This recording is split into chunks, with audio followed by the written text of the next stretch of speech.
I'm going to walk you through what all the buttons look like on the side of the Canvas course. As you can see, there are little eyeballs next to a lot of the sections.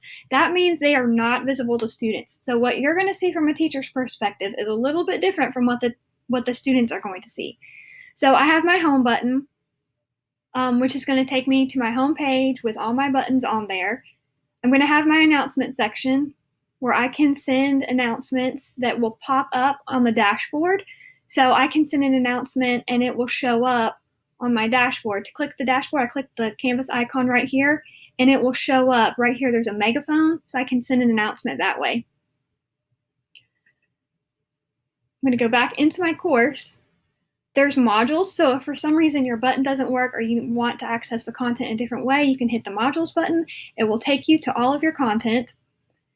The discussion boards are also on here. If you want to have discussions, you can just hit the plus button. I'm not sure how much this is going to be used in elementary, but you can post a topic and then have students respond.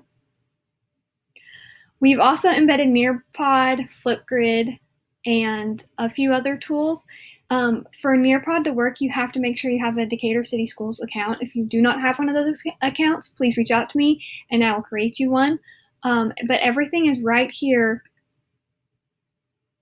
inside Canvas. The students are not going to have to navigate to the Nearpod app. They can do either a self-paced lesson or a lesson that you launch live right inside Canvas without having to leave the page. Same with Flipgrid.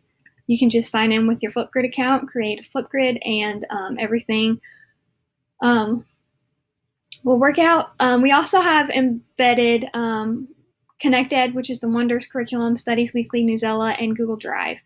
Some other things that are on here, grades. Your gradebook will look like this. As you can see, if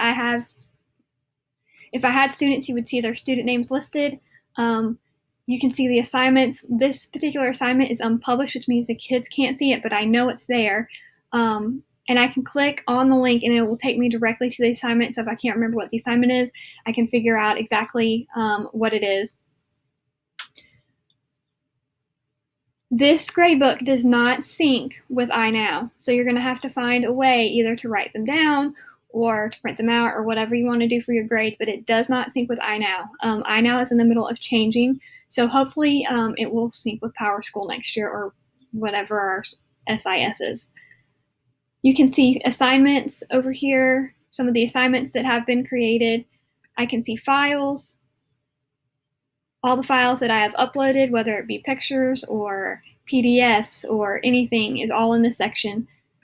The people section I've talked about in a different video. I can add different people to my course just by hitting the plus button. Different pages. Each time I create a page, it'll come to this section right here so I can see every single page that I've created. You don't really necessarily need to look at this section because everything is linked under the modules for you. But these are just a few of the buttons, and I just wanted to explain why some of them had an eyeball with a line through them. That means they're not visible to students. They're not going to see everything. You can even go in through settings and change what you want the students to see and what you don't want them to see. But hopefully this will help.